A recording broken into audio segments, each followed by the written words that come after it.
It was my mom, we were from the area, said, oh, go over to Purdue and take some tests. They were like aptitude tests, and it came back very analytic, suggested things like engineering and math, and I was like, okay.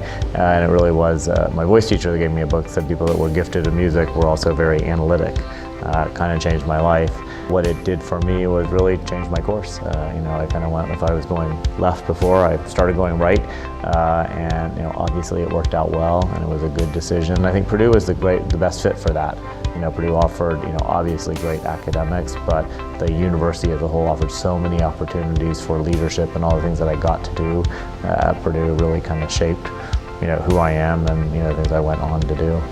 I think the reason for coming back and what do you want students to take away from interaction is, it's individual. If I can influence and impact in a positive way one student, that's to me meaningful. If it's multiple, that's super meaningful. I talk a lot and spoke a lot on my career and maybe how I got here. I don't think there's one path for anybody. You certainly can't follow my path because I wouldn't have been able to follow my own path. Things happen along the way that you can't predict. But it's really, I think, for anybody to see somebody else that's successful, interact with them, and maybe see yourself in that if that's what you're aspiring to do. It can be motivational and to suit certain students. So I think it was just those conversations and those connections. I'm hoping allow people to think about themselves a little bit differently and how they might approach their first job. I talk a lot about don't try and figure it all out now. There's no way to do that. Maybe you'll know what you want to do next, but don't try and chart out your 20-year course because there is no way you'll be correct. Love what you do and do what you're good at doing. And when those two things are in balance, you're going to do fine.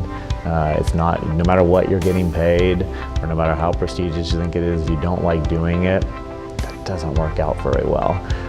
So I think you have to be very honest with yourself to get there. So, and I've been very lucky. I think there's always a little bit of luck in people that are successful. A lot of hard work, obviously, but I've got to do some great things. Working in the fashion apparel business is quite fun. I can tell you all the fun stories. I can tell you all the hard stuff too. But if we just want to make it sound great, it's an amazing career and such fun things to do. Traveling all over the world, opening stores, from London to Istanbul to Tokyo. That's kind of fun stuff if you're a kid that grew up here in Lafayette, Indiana.